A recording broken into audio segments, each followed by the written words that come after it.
Olá para você que nos acompanha aqui no Portal Metrópolis. Hoje, o repórter da coluna Felipe Salgado e eu vamos conversar com o líder do governo no Senado Federal, Jacques Wagner. Desde já agradeço o senhor por ter aceitado o convite do Felipe. Passo a bola para o Felipe começar essa entrevista. Senador, o presidente Lula foi eleito em 2022 com uma margem muito apertada, inferior a 2 milhões de votos. Ele tinha saído da prisão e enfrentou o então presidente Jair Bolsonaro, né? E agora, em 2026, a gente tem uma situação em que o filho do ex-presidente aparece em algumas pesquisas eleitorais na primeira colocação. O senhor prevê uma disputa mais difícil do que aquela em 2022? Ou o presidente Lula, agora com a máquina na mão, tende a permanecer favorito? Olha, eu acho que todas as eleições, na atualidade, elas estão sempre apertadas. Não tem mais aquela de 60-40, 70-30. Eu acho que você trabalha numa faixa aí de 50,1, que o cara já teria a vitória, até 55. Então eu acho que isso para mim não é novidade. Muita gente se surpreendeu com a determinação, a designação do filho do ex-presidente, e ele rapidamente subiu. Era o score que estava antes se botasse o nome do pai. Então, na minha opinião, para mim já era absolutamente previsível. Eu acho que será uma disputa igualmente acirrada, vai ser cabeça a cabeça. Agora, eu confio muito na vitória do presidente Lula, porque se as pessoas que forem votar, além da paixão, que é natural na política, forem fazer uma comparação dos 4 anos do pai do atual candidato com o do presidente Lula, sinceramente, a gente nada de braçada, porque falo pela Bahia, procura uma obra significativa dos 4 anos dele. Não tem. Talvez não tenha em muitos outros lugares. Então, na minha opinião, tudo que foi feito, o resultado que está na economia, a despeito da guerra do Irã, que veio trazer problemas para o mundo inteiro, inclusive para o Brasil, eu acho que o presidente está muito energizado, para falar de petróleo, eu acho que ele está muito energizado, com muito pique, 6 da manhã está sempre em cima da esteira, e eu acho que a gente chega bem. Não tem eleição fácil. É pé no chão, humildade, saber se comunicar com a população e mostrar aquilo que está sendo feito. Na sua concepção, senador, por que o pré-candidato Flávio Bolsonaro conseguiu crescer tão rapidamente nas pesquisas, superando até a expectativa do próprio campo político? Olha, eu acho que quem tem os votos, já que a coisa ficou polarizada desde 2018, que 2018 foi Fernando Haddad, mas como representante do presidente Lula. E ele teve um papel bastante significativo, foi bem, foi para o segundo turno, perdeu a eleição, mas também não perdeu com muita folga para quem ganhou. Agora, o ex-presidente foi preso, designou o filho, o sobrenome é o mesmo. Eu achava até gozado, porque o pessoal da chamada direita civilizada estamos procurando um cara mais bem comportado, coisa e tal. Aí eu fico pensando, quem tem os votos é o cara. Aí você diz, eu quero alguém mais civilizado que você, que não morda tanto quanto você, e me dê para cá seus votos. Eu acho que ele fez o certo. Ele diz, o patrimônio eleitoral é dele, eu vou dar para uma pessoa, é quase como uma herança que ele transmitiu para o filho dele. Agora vamos ver como é que é o desempenho do filho, porque a campanha nem começou, tem muita história para rolar. Agora, o senhor citou a Bahia, estado de onde o senhor apesar de carioca, o senhor é senador pela Bahia. Em 2022, o presidente Lula venceu em 415 dos 417 municípios da Bahia, o que reduziu ali a diferença, já que o presidente Lula perdeu nos estados de São Paulo, Rio e Paraná, e Minas Gerais foi uma diferença ali que ele ganhou do Bolsonaro muito pequena. Com o desgaste do atual governador do PT na Bahia, Jerônimo Rodrigues, o senhor teme que o presidente Lula perca pontos ali e que isso possa alterar o equilíbrio, a dinâmica das eleições? Felipe, primeiro o desgaste quem está falando é você, eu não vou concordar As com o que pesquisas. você falou. Não, bom, tem pesquisa para todo gosto, eu acho que está muito cedo. Pesquisa hoje, para mim, a que vale mesmo é qualitativa. A quantitativa, para mim, se fosse por quantitativa, nem eu, nem Rui, nem Jerônimo estávamos eleitos lá, eu e Rui no primeiro turno e Jerônimo no segundo turno. Mas, de qualquer forma, eu gosto de dizer que as pessoas votam de cima para baixo. Não é o governador que indica o presidente, é o presidente que indica o governador. É só você ver o crescimento, não vou falar do PT. O PSL, na época do ex-presidente, cresceu muito a bancada. O PL cresceu muito a bancada. Porque a tendência é essa, eu escolhi meu presidente e aí vou descendo. Vou escolher o governador. Não é obrigatório que seja alinhado, mas, estou dizendo, vem de cima para baixo. Então, eu sinceramente acho que o presidente Lula continuará tendo uma expressiva votação, não vou dizer você se vai ganhar em 413 ou 415, mas ele vai ter uma expressiva votação na Bahia, acho que no Nordeste como um todo. E também, repare, surpreendentemente, saiu recentemente uma pesquisa, em São Paulo não estava essa discrepância toda que muita gente imaginava, em Minas também não. Mas eu não vou sair da minha retórica, eu acho que pesquisa quantitativa, nesse momento, nós ainda estamos muito longe do feito. E, na verdade, a população não está preocupada nesse momento com a eleição. Estamos nós aqui, que somos da bolha da política. Mas a população em geral, na minha opinião, está preocupada com emprego, renda, com uma série de outras coisas. E quando vai começando o que eu chamo a novela da eleição, que é quando começa o programa eleitoral gratuito, aí é que o pessoal começa a se decidir. Então, eu acho que ele terá um desempenho muito bom e, pelo que eu estou percebendo, ele terá uma melhora no Sudeste. Mas está cedo ainda para a gente ficar preconizando o que vai acontecer.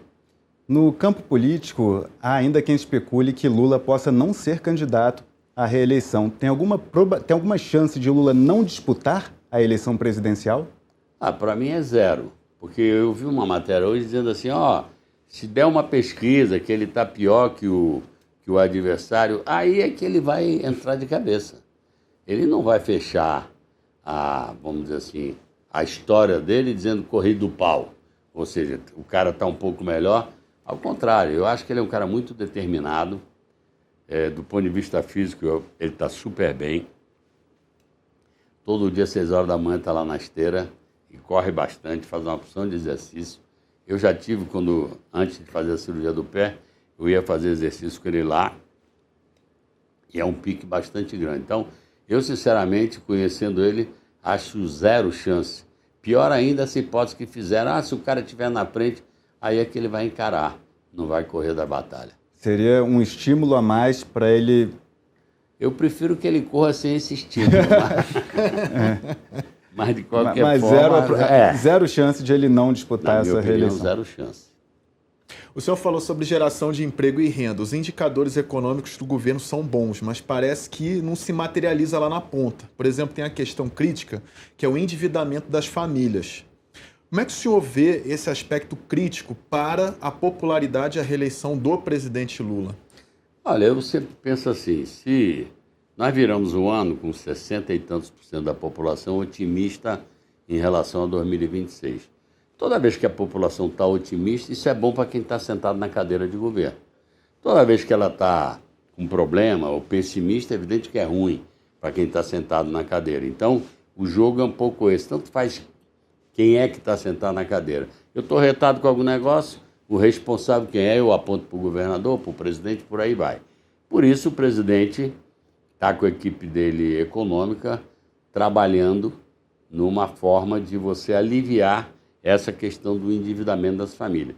É uma coisa contraditória, você aumenta o emprego, ou seja, tem mais gente empregada, você aumenta a renda familiar, isso tudo estimula que as pessoas saiam para as compras, e às vezes saem muito apressadamente. Com o juro que está, evidentemente que aquilo que você ganha de renda real das famílias acaba não fazendo frente.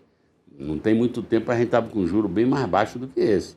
Então, hoje, você comprar qualquer eletrodoméstico parcelado em 12 meses, você vai pagar um preço muito grande.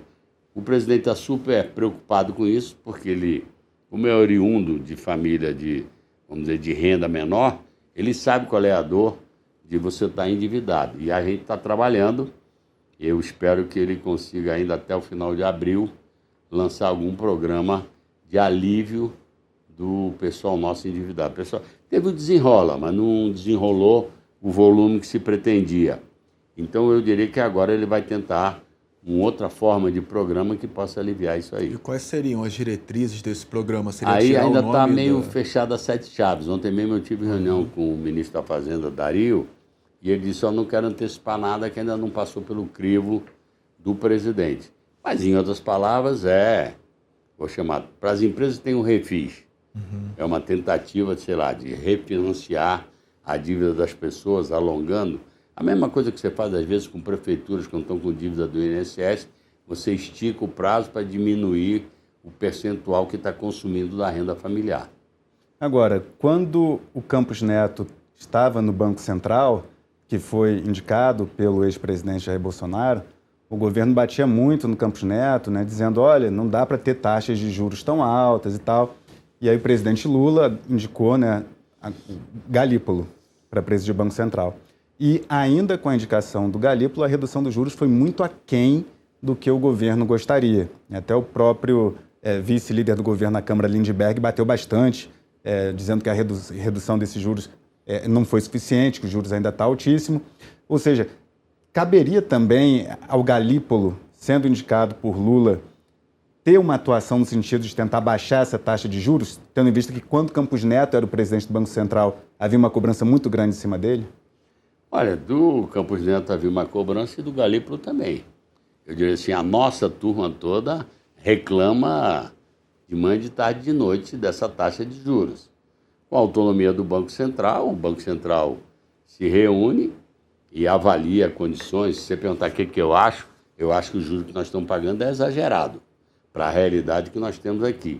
Aí fica sempre com previsão futura, agora vem a guerra do Irã. A guerra do Irã agora justifica tudo. Temos que ser mais conservadores, mais cautelosos, porque a gente não sabe para onde vai. Mas não pense que a nossa turma que batia no Campos Neto não está batendo no Galípolo, não. Ele apanha pra caramba. Entendi. Sobre eleições ainda, sobre o Senado, o senhor é líder do governo no Senado, né? Um dos nomes mais importantes da Casa Alta. Como é que o senhor vê a ofensiva da direita no Senado Federal para as eleições de 2026? Ali, o Senado tem uma característica especial. Por lá passam todas as indicações de ministros de tribunais superiores, dos Conselhos Nacionais de Justiça, do Ministério Público, os embaixadores, os empréstimos internacionais passam por ali. Então, você impeachment de ministro do STF também, que é a pauta que a direita quer. Que o pessoal vive de manhã, tarde e noite falando disso. Então, realmente, eles estão mirando em tentar construir uma maioria, já que dessa vez são 2/3 do Senado que está em jogo, 54 senadores estarão se colocando na disputa. Vou dizer um número não preciso, mas hoje eles têm, vou chutar aqui, 22, 23. O sonho deles é passar de 41. Como está 54 em disputa, vamos ver o que vai acontecer. Mas não tenha dúvida que... E é preocupação nossa também, porque, repare, a gente no governo e um Senado totalmente hostil, na minha opinião, atrapalha muito o governo. Então, essa é uma preocupação dos dois lados. A direita está mais organizada do que os governistas, do que a esquerda, para a disputa ao Senado? Eu não diria mais organizada, porque tem uma onda conservadora grande hoje no mundo inteiro, não só aqui. Então, tem estados, por exemplo, do Sul, que as pessoas, alguns acham que os conservadores farão 2.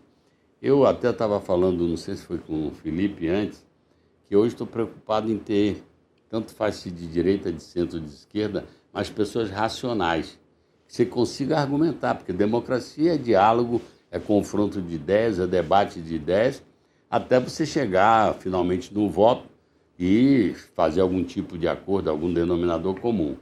E hoje tem um grau de racionalidade muito grande. Na minha opinião, as pessoas praticamente nem ouvem o que você está falando. Mas não diria que está mais organizada, não. O presidente está trabalhando muito. Um exemplo é o pedido que ele fez e a Gleice aceitou. Ela estava preparada para ser candidata a deputada federal, seguramente com uma eleição tranquila, apesar de que na primeira pesquisa feita depois da indicação dela, ela já apareceu com um número, que eu diria assim, bastante razoável, em segundo lugar, entre os candidatos lá de do Paraná. Agora, A disputa vai ser muito em torno do Senado, na minha opinião.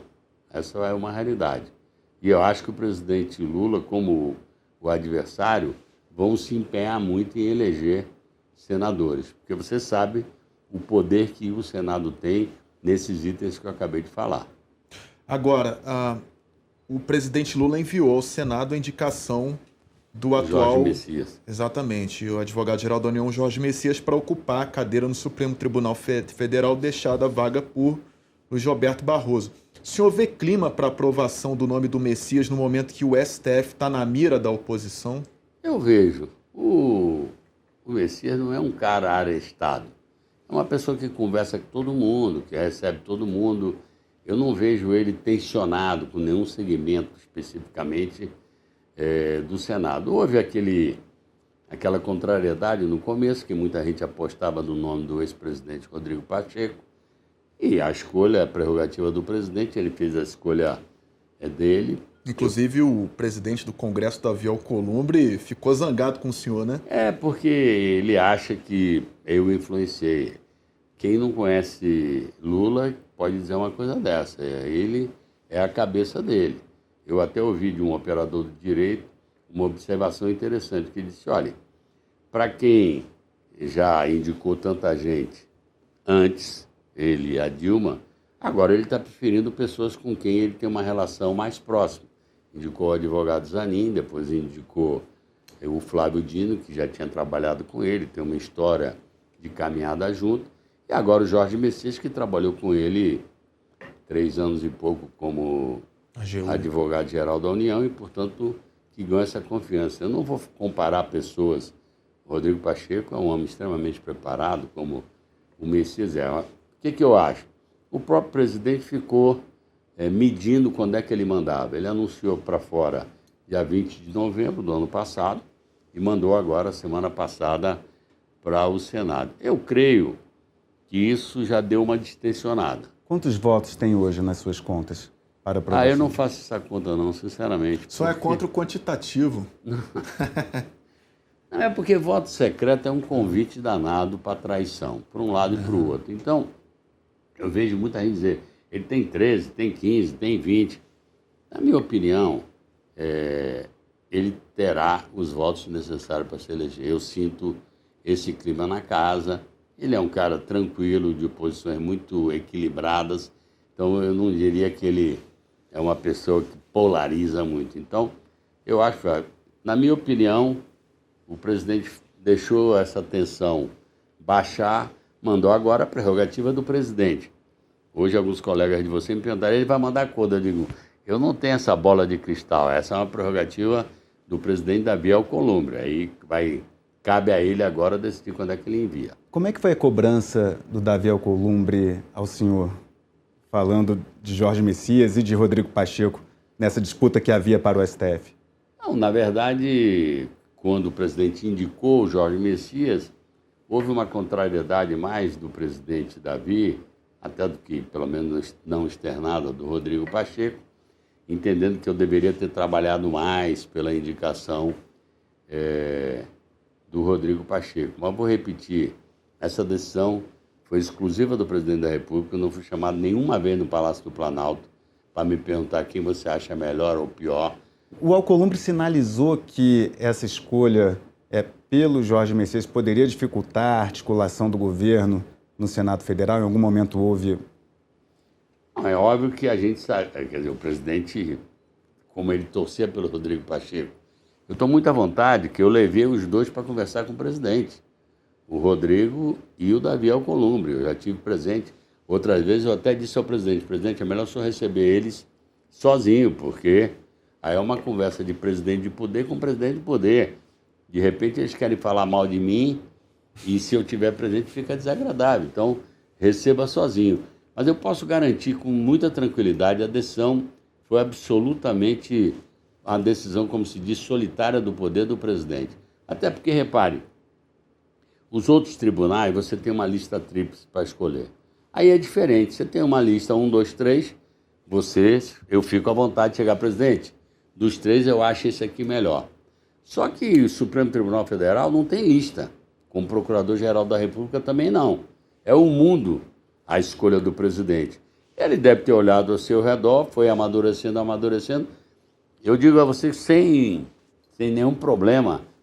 Ele estava embarcando para o exterior e me ligou. Ele que me chama de Galego, falei, Galego, ó, decidi, eu vou indicar o Jorge Messias. Ponto final. E por que ele indicou o Jorge Messias? Qual a explicação que ele deu ali para embaixo? Vou escolher o Messias porque... O presidente não tem que dar explicação. Mas foi o seguinte, eu acho que foi isso que eu falei antes. Ele está procurando colocar pessoas que ele tenha, vamos dizer assim, um relacionamento mais próximo. Essa pessoa que foi operador de direito, que falou para mim, disse, olha, são pessoas que trabalharam com ele.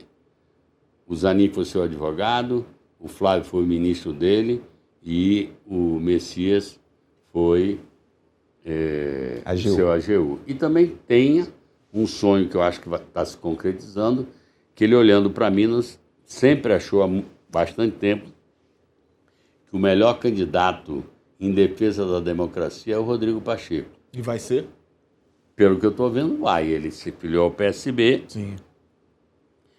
Não sei se está anunciado isso, mas o sentimento que está caminhando para isso. Mas a decisão é do Rodrigo Pacheco. Agora, quanto ao Supremo Tribunal Federal, o ex-ministro da Casa Civil, José Dirceu, deu uma entrevista na qual ele disse que é preciso reformar o STF em meio a essa crise política. Qual é a opinião do senhor?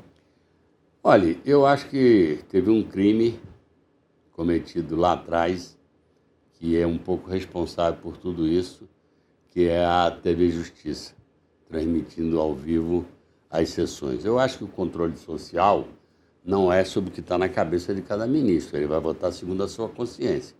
É óbvio que o controle social é do ponto de vista administrativo, se tem coisa errada ou não.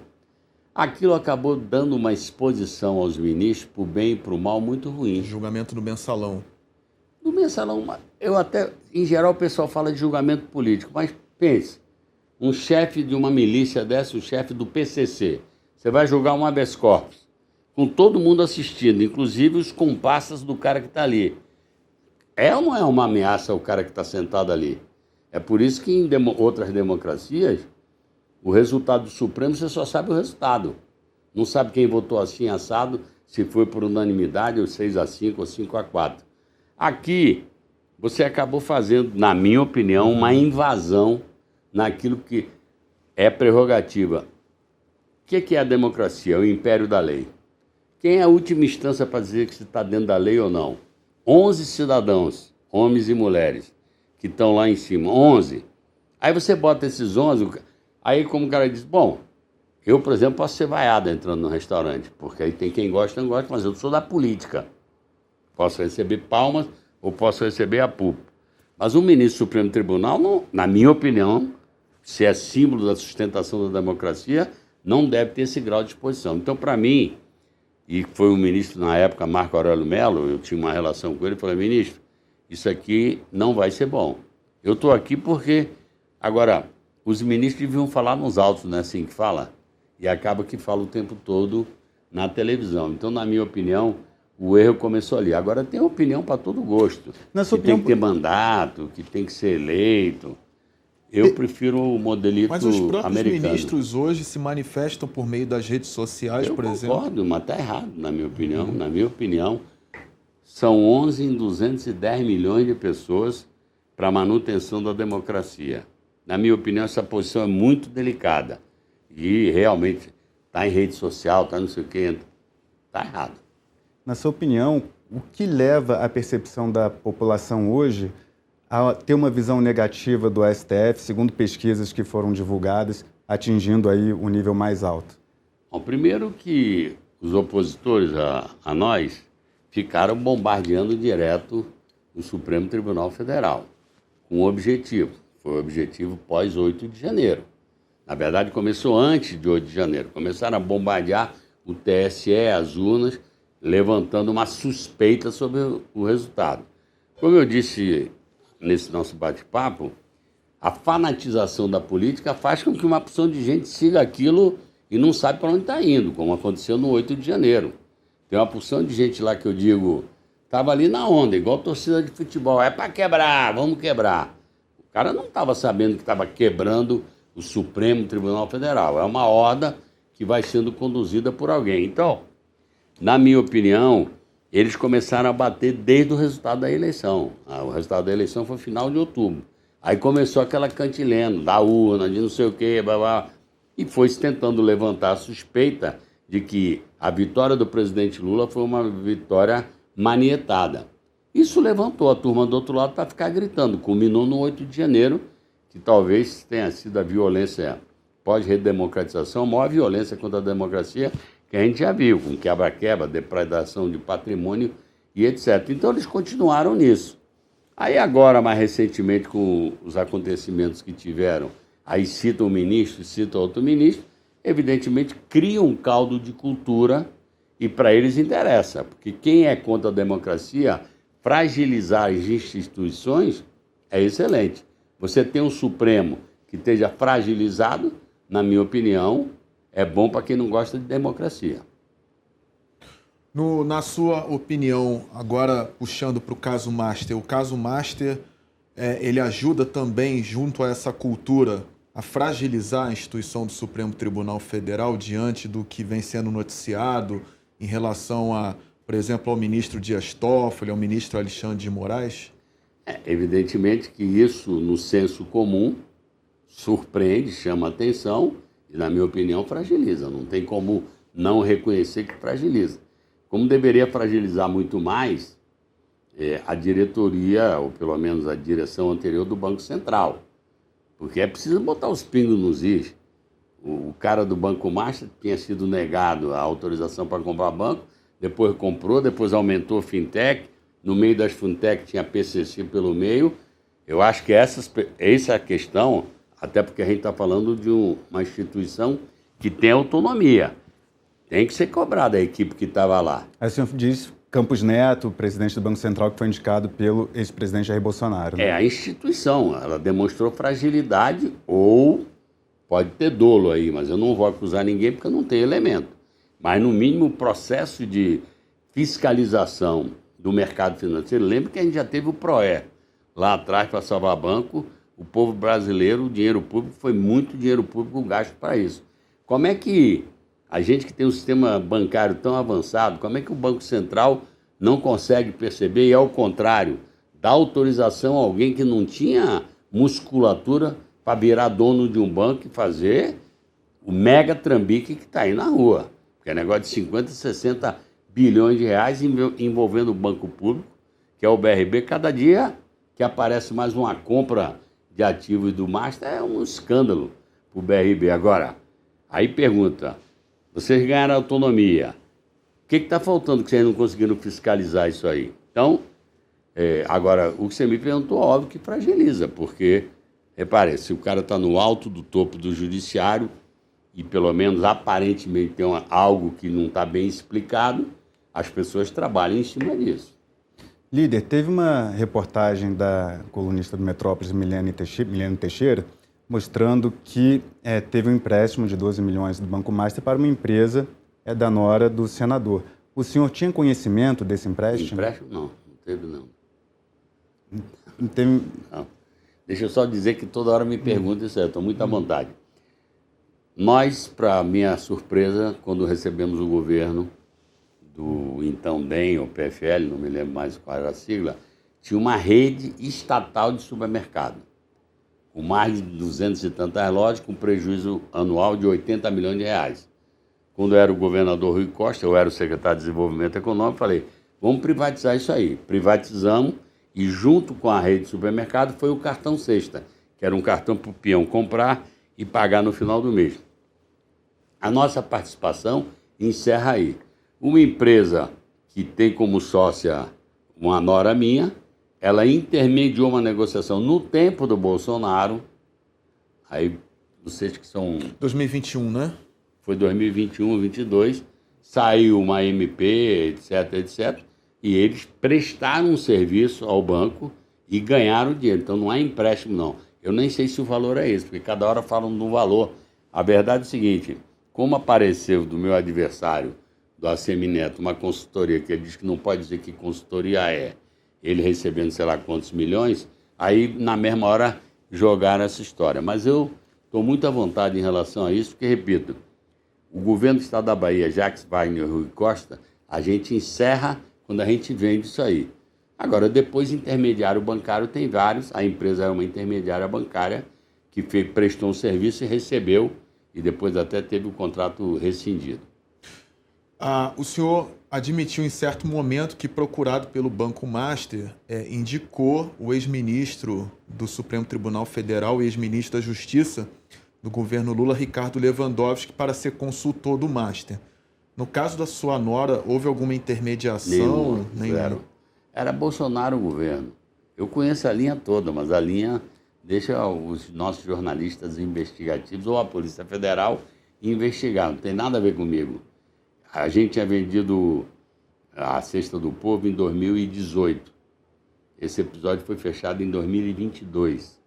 E foi fechado, vou repetir, no governo Bolsonaro. Era difícil eu ter meios de intermediar isso aí. Na sua concepção, o caso Master e o caso INSS, que em certo momento estão até ali, né, meio que se fundindo ali, ele prejudica mais a esquerda ou a direita na eleição deste ano? Olha, vai depender da narrativa que cada um for construir. Como eu disse já em um outro momento, tudo que é ruim para quem está sentado no governo, porque a tendência é as pessoas apontarem o culpado. Mas, para mim, nas próprias CPMI do INSS e na investigação da Federal do Banco Master, está me parecendo que tem muito mais gente de direita envolvida do que gente de esquerda envolvida. O próprio episódio do INSS ficou claro que as associações que cobravam irregularmente foram todas criadas no tempo deles. A questão que pega mais para o governo é porque assim, os mecanismos que propiciaram, né, as fraudes e tal, elas começaram no governo Bolsonaro. E depois teve uma expansão, se avolumaram de uma forma exponencial durante o governo Lula, que investigou e detectou e começou a atuar para impedir essas fraudes por meio da CGU e da Polícia Federal. Em relação ao governo, o que tem mais potencial de prejudicar é uma possível, eventual participação do Lulinha, que é filho do presidente Lula, e que teve os sigilos fiscal e bancário quebrados pela Polícia Federal, que viu indícios ali, né, de que há necessidade de uma investigação. Comprovada uma suspeita contra o empresário Fábio Luiz Lula da Silva, Lulinha, seria um tiro de bazuca nas pretensões de reeleição do presidente Lula? Bom, a primeira informação que eu tenho é que a quebra de sigilo não revelou nada. Depois tem a história da viagem, que alguém pagou uma viagem, mas a quebra de sigilo está feita. Se tiver alguma coisa errada, já está na mão da Polícia Federal e ela vai apresentar para o Ministério Público. Eu não acho que é tiro de bazuca, porque, primeiro que eu conheço o Fábio e a família muito bem, conheço o patrimônio, conheço a simplicidade dele, então, para mim, isso não vai dar em nada. Para mim, é pastel de vento. Pode descobrir, um favor, viajou para ver não sei o quê, alguém pagou o hotel dele. Não dá para você caracterizar isso como uma coisa criminosa. Agora, independente disso, pai não paga pelo filho, nem filho paga pelo pai. Se tiver qualquer coisa errada, está muito separado e o presidente Lula é o primeiro que diz, se ele tiver alguma coisa, ele que se explique e responda ao que tiver.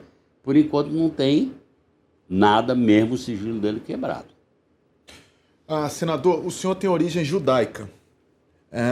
O presidente Lula fez críticas ao governo de Israel, ao Benjamin Netanyahu, sobre essa ofensiva militar no Oriente Médio, e hoje a gente tem aí Estados Unidos e Israel numa ofensiva ao Irã.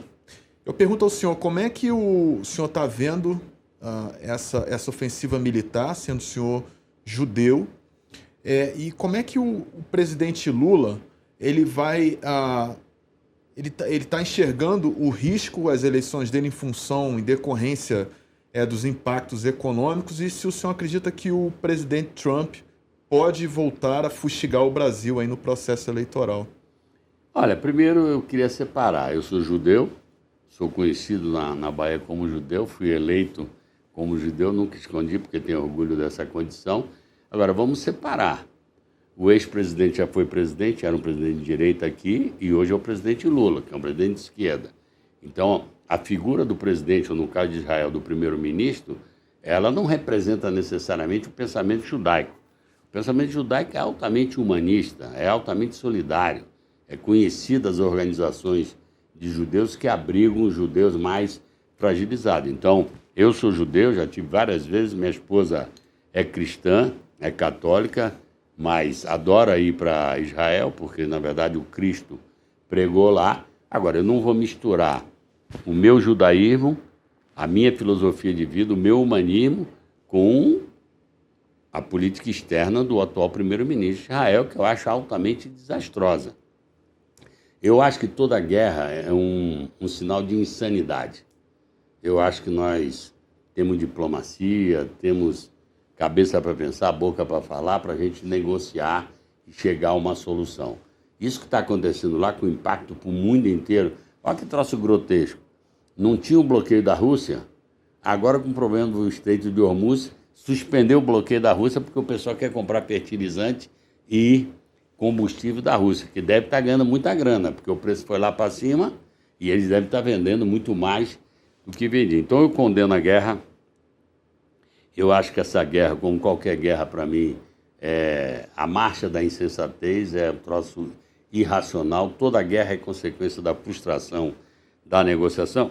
Então eu não misturo. Aliás, eu não. Metade do povo judeu que mora em Israel também condena a política externa do Netanyahu. Ele não é unanimidade. Não. Nós já tivemos figuras como Yitzhak Rabin lá, que ganhou o Prêmio Nobel da Paz e acabou assassinado por um fanático que achava aquilo um absurdo. O que eu acho que é errado é que muita gente, quando condena o Netanyahu, resvala para um antissemitismo, que eu acho que também é uma mistura equivocada. Assim como eu sou judeu e não sou obrigado a concordar com o Netanyahu, quem discorda do Netanyahu tem que tomar o cuidado de, ao fazer a crítica à política de um governo, não faça crítica ou não estimule o antissemitismo. Porque o presidente Lula chegou até a fazer uma declaração à época do início dos ataques de Israel à faixa de Gaza, na qual ele comparou o que o Netanyahu vinha fazendo com o que as forças hitleristas fizeram no Holocausto, né? Como é que o senhor se sentiu à época? Evidentemente que a dimensão da coisa é muito diferente. Lá tinha uma máquina de mortandade que matou 6 milhões de judeus, mas ao todo muito mais do que isso. Morreu russo, testemunho de Jeová, uma série de homossexuais, mataram gente no mundo inteiro. Mas a crueldade do que aconteceu na faixa de Gaza, onde inocentes foram mortos, é igualmente condenado. A dimensão é muito diferente. Mas eu digo sempre, falei isso inclusive no plenário do Senado, num dia de homenagem às vítimas do Holocausto. Uma criança palestina é como uma criança judia ou israelita. Não dá para você fazer uma escala, eu valho mais do que outro. Foi um absurdo, e tudo começou com a invasão em outubro, que matou uma porção de inocentes em território e levou outros como reféns, mas a resposta, na minha opinião, ela escalou também demais. Aí nós vamos ficar o ovo e a galinha, quem nasceu primeiro. Ah, a culpa foi dos caras que entraram lá e mataram inocente, ok. Aí a resposta foi com uma intensidade, na minha opinião, muito maior. Então, é o que eu falei, toda vez que você tem uma guerra, você entra no campo da irracionalidade. Então, na minha opinião, aí todo mundo perde a razão. Gostaria de continuar no assunto, Felipe? É sobre a imprevisibilidade do presidente Trump, né? O Lula tirou uma foto sorrindo ao lado do presidente Trump, o que para muitas pessoas foi algo inacreditável, né? O senhor acredita que o presidente Trump, dada a sua imprevisibilidade, possa afustigar novamente o presidente Lula durante o processo eleitoral? Eu acho muito difícil. Se a oposição ao presidente Lula está indo por esse caminho, como o indicado filho do ex-presidente foi lá e fez aquela declaração sobre terra rara, quer dizer, o cara já entra dizendo, eu vou entregar. Na minha opinião, vão se equivocar, porque o sentimento de nacionalidade brasileira também é muito forte. Você achar que você se elege pelo guarda-chuva, seja de que país for, não precisa ser dos Estados Unidos, de qualquer país, na minha opinião, vai dar com a cara na parede. Minha opinião. Porque o que ele vai meter medo na gente? Ele também dá unanimidade lá. É só saber qual é a aprovação dele em relação à guerra do Irã. Olha o preço do petróleo e do diesel lá. O pessoal dos Estados Unidos é muito de rodoviário. Eles têm muito, todo mundo aqueles carrões. Então, o negócio lá não está bom. Hoje mesmo eu recebi um gráfico, a subida de diesel nos Estados Unidos e no Brasil. Em função das medidas tomadas aqui, a nossa subida é muito mais suave, a deles é uma aberração. Então isso está começando a bater no bolso das famílias de lá. Então a situação também não está às mil maravilhas. Eles até tentaram agora com a saída da Lua aí, tentar tirar um pouco o foco da guerra. Mas eu achei até gozado, porque o pessoal já foi na Lua tem 50 anos. De repente foram do outro lado da Lua e viram uma história danada. Eu não acho que ele vai fazer. Eu acho que o presidente Lula acabou, como diz o ditado, aproveitando a dificuldade para transformar em oportunidade. O melhor momento do governo Lula recente nas pesquisas foi quando teve aquela campanha do nacionalismo, né? Exatamente. Não, por isso que eu estou te falando. É um equívoco. O candidato à presidência da República vai lá bater continência de novo para a bandeira americana? Quer dizer, o irmão dele bateu e ele vai bater? Tem um negócio de autoestima do povo brasileiro que acho que eles estão medindo mal. Eles não estão entendendo o que eles estão fazendo. Estou dando até conselho para adversário, mas eu acho que é uma furada.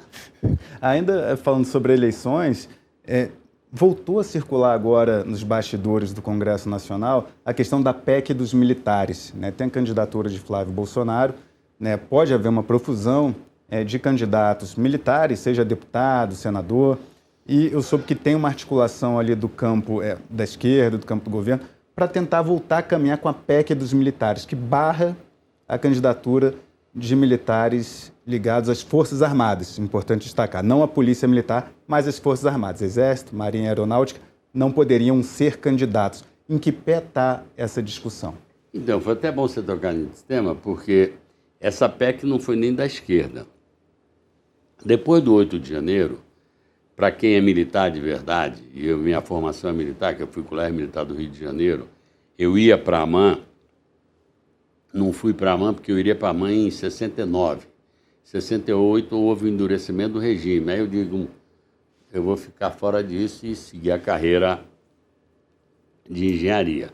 Depois do 8 de janeiro, aquilo foi uma quebra muito violenta de algo que é sagrado para a manutenção das Forças Armadas, que é disciplina e hierarquia. Eles vivem de disciplina e hierarquia, e tem que ser assim. Por isso que você não tem greve de militar, porque greve de militar é insurreição. Bom, depois que o pessoal ficou acampado em frente ao quartel-general daqui, depois ficou acampado em frente a vários quartéis espalhados pelo Brasil todo, eu fui convidado, eu e o senador Otto Alencar, pelo ministro da Defesa, Zé Múcio, para ter uma conversa no Ministério da Defesa com os 3 comandantes militares, do Exército, da Marinha e da Aeronáutica. E eles trouxeram uma proposta, não foi uma criação nossa. Qual era a proposta? Que o militar que quer se candidatar, ele tem que ir para a reserva. Por quê? Porque se o militar se candidatar e ganhar a eleição, ele vai seguir a carreira política. Vai para a reserva de qualquer jeito para assumir o mandato de deputado, de senador, do que for. Mas se ele perde a eleição, ele volta para dentro do quartel, volta para dentro da tropa, mas ele não vai deixar de ser político.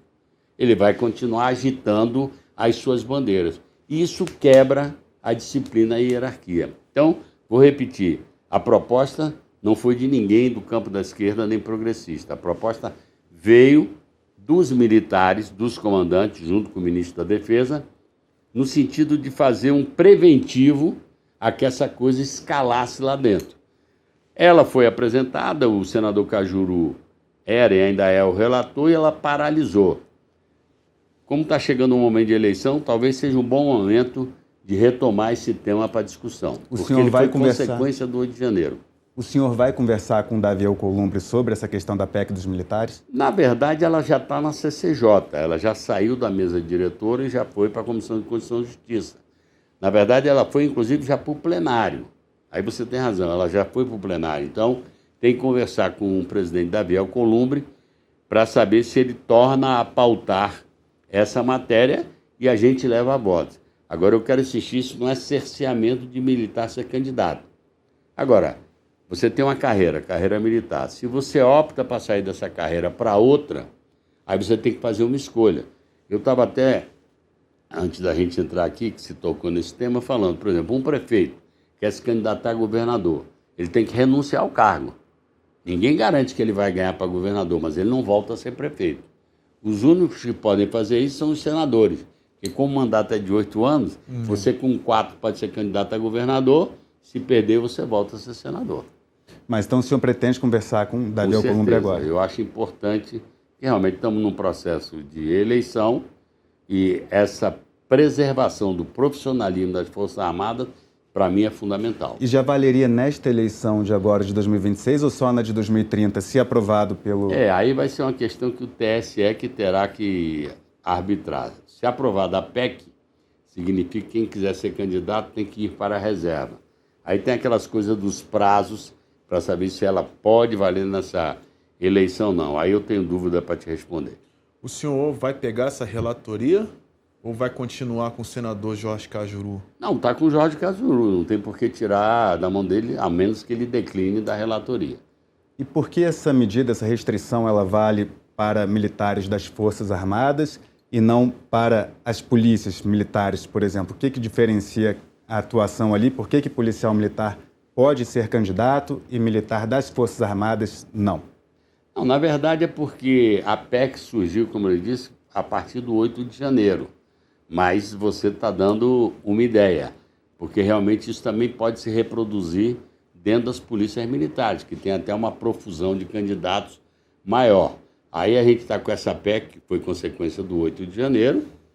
Se mais para frente adentrar alguma questão com uma PEC que valha também para a Polícia Militar, pode ser pensado. Era mais uma curiosidade mesmo, porque havia essa questão que engloba as Forças Armadas e não as polícias militares. Eu pensei, por que tem essa diferenciação, foi muito por conta do 8 de janeiro, porque o papel das Forças Armadas... O acampamento foi em frente ao QG do Exército, então foi por essa questão. Eu insisto, isso veio uma motivação de militares que querem preservar o profissionalismo. Porque, repare, os militares são uma função de Estado, como a Polícia Militar também.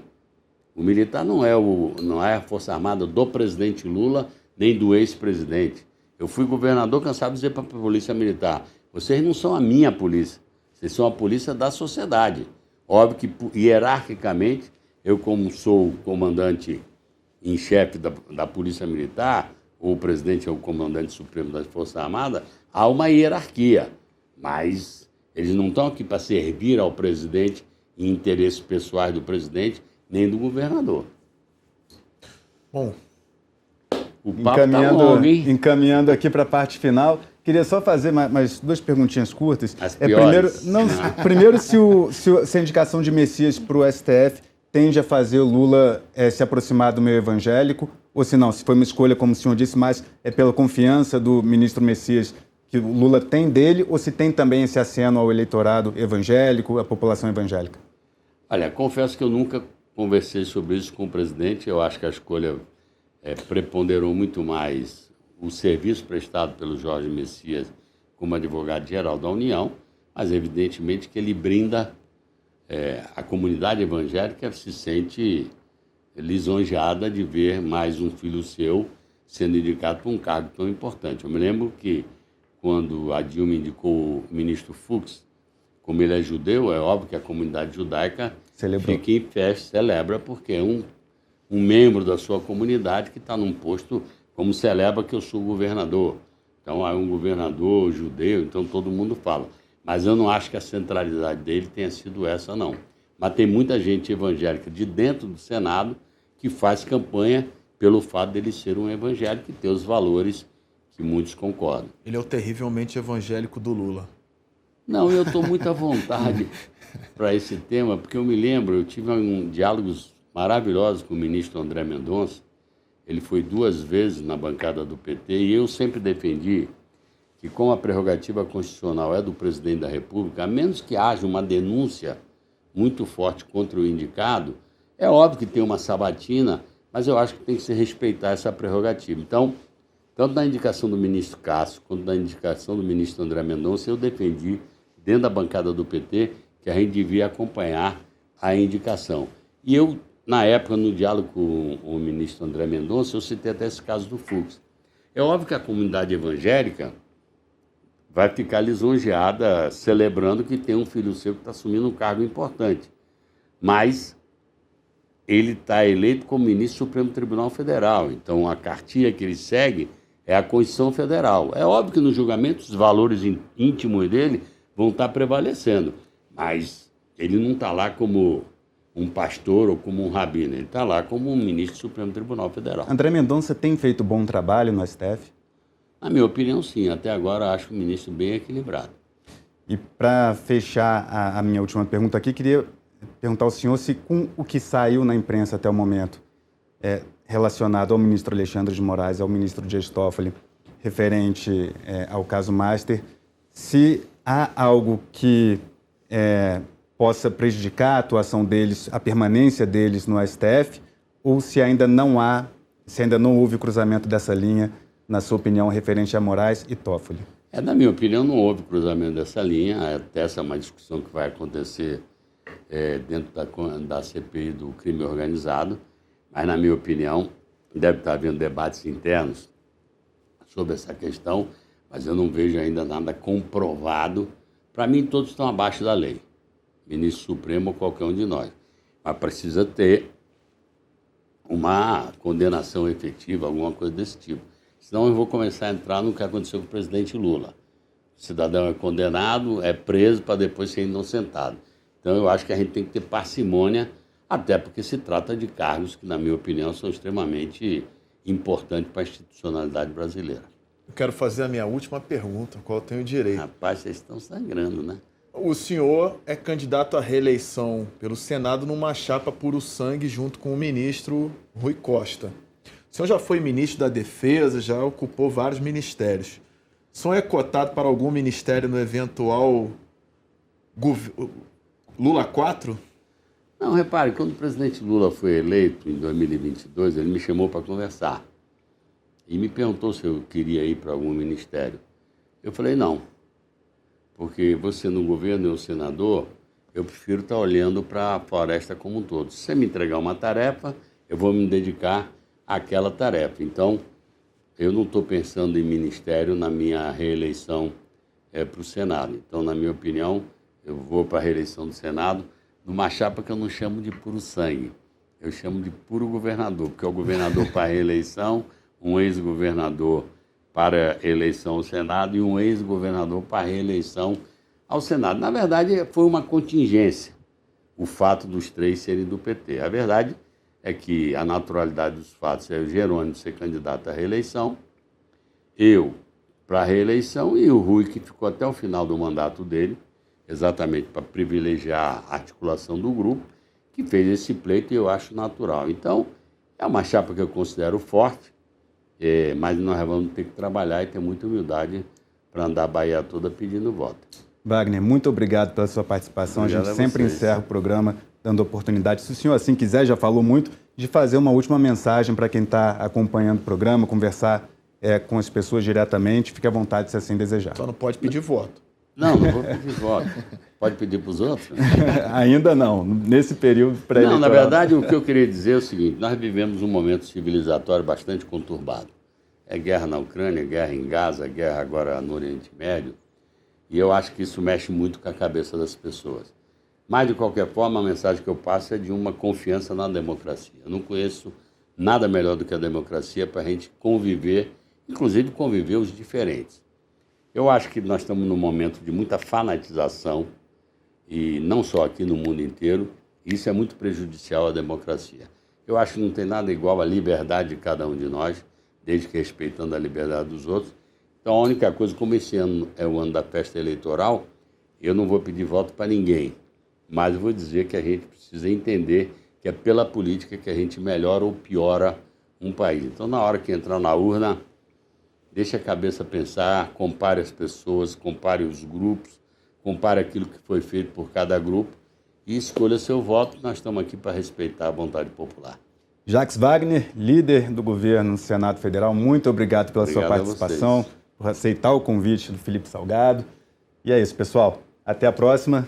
Um forte abraço. Tchau, tchau.